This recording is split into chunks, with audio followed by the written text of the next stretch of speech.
know what that music means? It's time to talk cars with Ernest Page of changecars.co.za and all things motoring, standing by via Zoom this afternoon to answer your questions, which you are welcome to get through on the WhatsApp line on 072 567 1567. Always great to have you with us, Ernest. Welcome. Oh, so good to be here, Pippa Hudson, and so nice to hear that tune every time things are about to kick off. It gets me in the zone. Glad to hear it. The zone in particular that you've been driving in is inside an Omoda C7. This is a crossover SUV, yes. I believe. Indeed, and I've driven a range of them over the last couple of months, the SHS plug-in hybrid more specifically, and quite interestingly, I met two individuals that own the two seven hybrids, specifically this one of them being the Omoda C7. And I mentioned it on the show before that the hybrid is now getting to that point where I think it really makes sense if your commute is quite short, and more so if you've got solar power at home. Because this gentleman was quite excited to chat to me about his setup that he's got at home. He's got a solar powered setup. He drives literally 25 to 30 kilometers every day, absolute maximum. He goes to the shops, drops off. He's retired. He just runs a couple of errands for his business at home. He's got a bed and breakfast at home. And then for the rest of the time, the car's parked.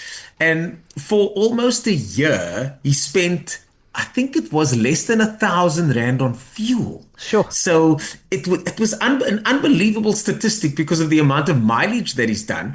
And the reason for that is because the Omoda C7 SHS can do about 100 kilometers on pure hybrid tech. So that means that you could do just over 100 Ks on pure electric. So that means you plug it in, you fully charge it overnight, and then the next day you can do up to 100 kilometers. And the modern cars can also cruise at highway speeds as well. So it's not like the older hybrid cars where once it gets to 30, 40 kilometers an hour, it kicks over. And it's kind of pointless. This one does allow for you to do a highway speed. So you can cruise at about 100 kilometers an hour, go to the shops 20, 30 Ks away, and literally use zero fuel. The engine will stay off the entire time. And by the time you come home, you plug it in again and off you go. And I think I'm chatting to my brother about purchasing a hybrid car. He is leaning to, of course, the one we always talk about, the Toyota Corolla Cross Hybrid. Yeah. But I am chatting to him about if he's willing to get a charger installed, and oftentimes the chargers get bundled. I did check the price of a charger is about 30,000 if you're going to buy it individually, but they generally get bundled in with the car. If you are looking to save on fuel and your commutes are quite short, I think there are lots and lots of hybrids to look at. And I've also got a list of the competitors for that Omoda C7 as well we can get into. Yes, please share that with us. So you've got Haval, which is the main rival, and I think Haval H6 is definitely a good one to look for, good resale value. And then you've got, the Haval H6 is, of course, regular hybrid, if you want to call it that. So it's not the plug-in hybrid. I did prefer when we did a little comparison test a while ago, I did prefer the Omoda to the Haval, but generally I just do. And then JQ's also got an offering available plug-in hybrid between 550 and 700. Similar Chery engineering, so from a similar stable. The C7 is slightly larger and more design focused. So if you are looking for something a bit prettier, then the C7 will be good for that. Then, of course, the Toyota Corolla Cross Hybrid, which is such a fantastic car at 500 to 620. It's not plug-in hybrid, though, but it is great, strong resale value, very good fuel economy, and, of course, that Toyota badge on the front doesn't hurt. Then you've got the MGHS, which is the new player on the market. And then, of course, Volkswagen's Tiguan, which is the expensive player on the market. It costs a bit more, but for those of us that want a traditional brand to look at, you can also look at that. But when it comes to plug-in hybrid, I think certainly the Omoda and the JQ are very, very interesting cars to look at. Okay, now our listener our listener Fiona emailing in, and she starts with, my least favorite phrase, please excuse the stupid question. Fiona, there is no such thing as a stupid question. Thank you for asking, because if you are wondering, so are others, no doubt. She asks, can you please explain, you keep on emphasizing plug-in hybrid. What's the alternative and why is plug-in better? Oh, great question. Fantastic question. So there are different types of hybrid systems. You get something called the Atkinson cycle, etc., which is effectively that type of hybrid systems where the engine and the battery work together to feed each other. So the engine charges up the battery, and then the battery runs the car for a little bit. The engine charges up the battery runs the car. But you're still effectively paying to charge the battery with fuel. So there's no plug stuck to the side of the vehicle because the car is charging itself. There are other systems like the Reeve system where you've got a motor inside the car that actually is just there to charge the battery, and the car runs off the battery exclusively. But effectively, a non-plug-in hybrid or regular hybrid car, that when you see the word hybrid and it doesn't say plug-in, then that means that it doesn't have a little plug on the side. The battery gets charged by fuel. That's the one option. Plug-in hybrid is different. Plug-in hybrid means it's still hybrid, so it's still got an engine and a battery and a motor. But that also means, though, the engine and a battery, I apologize, but that means that when you plug the vehicle in, it's got a little plug on the side. You can plug the vehicle in and you can charge the battery directly. So the battery doesn't need fuel to charge, which means that the engine can stay off. So to recap, in a regular hybrid car, the engine will kick on and off from time to time to charge the battery. You generally don't get a lot of range from the battery. The battery is generally there to assist the engine. But on a plug-in hybrid, especially the modern ones like the Omoda, you then get a vehicle where the battery can run on its own and power the car on its own, and the engine can stay off for up to 100 kilometers or so in this case. Thank you for that very clear explanation. And Fiona, thank you for asking the question, because you are not the only person who was wondering about it. Okay. Let's get back to the Omoda C7 before we move on to any other listener questions. Anything else you'd like us to know about the vehicle? We haven't actually, I think, mentioned the price point for one thing. Yeah, so the price point on this one, you're looking at similar to the others, you're looking at $539 starting for the 1.6T luxury, but for the hybrid one, which I'd recommend, and it's 150,000 Rand difference, I think. But just based on the real world reports I'm getting, especially for those that are looking to save fuel, I think you do well to get the plug-in hybrid. Keep it for the warranty period so that you know you're taken care of, and then resell after that. And then, of course, you've got the power figures: 255 kilowatts, 525 Newton meters for this one. It's got decent after-sales backing, 10-year, 1 million kilometer warranty for the first owner. Now, granted, that million-kilometer warranty is just to keep you in the ownership loop. It's a sales tactic, but at the same time, it does mean that if you keep the car, you get looked after based on that engine. So the engine will always be taken care of. And it's a very efficient car. The cons, of course, are, I think, the over-reliance on this touch screen. Most of these modern cars have got giant touchscreens. Even Mazda's gone down that route now recently, where they've been resisting it. So many of the manufacturers are going down the touchscreen route. But that also means that if something is going to go wrong, it's probably going to be that touchscreen, and that means you might not have access to some of the functions. So that to me is a bit of a con. The transmission hesitation, it's got the 7-speed dual clutch, which is a very, very good gearbox, but it does seem to hunt every now and then. And then it's got a very soft suspension, which I don't think is a con. Some people have said that it may be a bit too soft, but I quite like it. It's very comfortable and very plush on the inside. And then, of course, if you're going for the hybrid, just be aware that your boot space will be compromised if you do go for hybrid, because the battery will be taking up some of that boot space. Okay. Anonymous saying you didn't mention the BYD Sea Lion plug-in hybrid. This person reckons it's an amazing car at only 500,000 Rand. Is that because you don't consider it a real competitor, Ernest, or was it just not on your list? That's not on the list, but this one is slightly smaller. The BYD is slightly smaller, but it's a great car. All the BYD cars, thanks for the suggestion. They're saying it's got 1,000 kilometer range, and BYD's range of cars are very, very, very good. So I definitely think we can recommend that one, the BYD Sea Lion.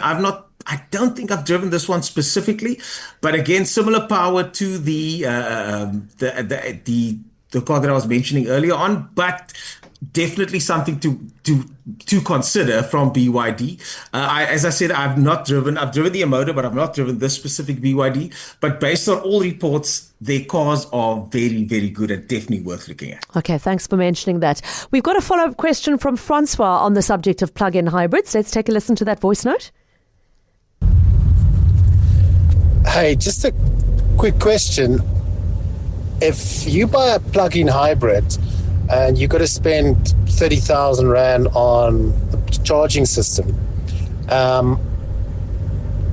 Plus the amount of electricity you use, what does that cost you to charge overnight in order to, go a whole day without spending fuel? I mean, what are those costs compared to, just having a normal petrol-driven car? I mean, how long does it take you to counterbalance that cost on your petrol car as opposed to a plug-in? Thanks, Francois. Obviously, you did say, Ernest, the best value proposition here is if you've already got solar installed at your home and you're generating power, not buying the electricity to charge it with. That's the best proposition. But have you done the sums for somebody who is still charging off Eskom or City? I've got some sums here. You're looking at about 3 to 4 Rand per kilowatt hour at home. And then when you're going to the public charging stations, it's effectively double that. So charging at home costs half what you pay when you go to a public charging facility. A full charge ranges at home from about 150 to 250 Rand. So you're effectively looking at saving, I would say, 40 to 60% potentially on your fuel bill. Now, again, that one would need to then calculate that. And I think that when it comes to the short distances that you would need for a hybrid car, that is where a lot of those savings come in, because you lose the stop and start ability. You're not going to get maximum efficiency if you're driving short distances every single day, number one. And then if you've got, as I said, if you're looking at getting a solar setup at home, I think it would be very beneficial to look into something like this. Okay. But again, if not, then there are sums to be had. It all depends on the mileage, the type of car, and there's the point where the scales when it doesn't add up. There's a point where it comes where it's going to be less cost effective or just not worth it based on the cost of a new car, etc., etc., etc. Thanks for that, Ernest. I appreciate the feedback. Right, a question in from Anne on a completely different subject. Anne is looking to move from a two-car family to a single car. The two cars they currently have include a 2013 Honda CR-V 2.2 D-Tech, which has 122,000 kilometers on the clock, and a 2017 Renault Captur 1.2 Dynamic with only 33,000 kilometers on the clock. They're both automatics. And she's in a bit of a conundrum. She doesn't know whether she should sell one of those vehicles and keep one or sell both and buy a new car. The specific specs, she says, would you recommend as a vehicle for a woman driver? I need a reliable vehicle with high clearance, making it easy to get in and out of. Those are particular high priorities for her. What would you think if you had those two vehicles sitting in the garage and you were Anne? Would you get rid of them both and buy something else or keep one? Those are really, really good cars, and both of them have got exceptional reliability ratings. In fact, the Renault Captur is pretty much unchanged in its current form. Yes, there's a lot of design elements that have been changed. The interior has been changed. The outside's been changed.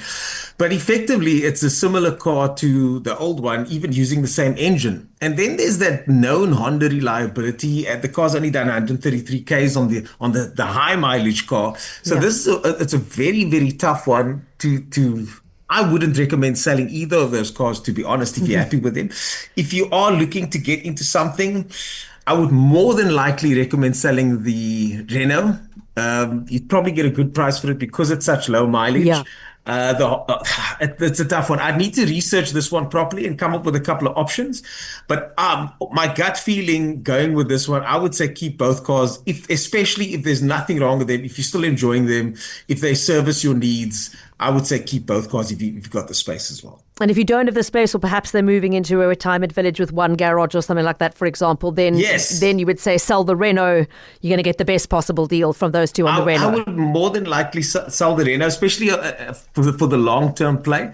But let me chew on this one. I'll make a note of this one, and then we can come back with a whole bunch of list for someone in this particular situation. Okay, thanks for that.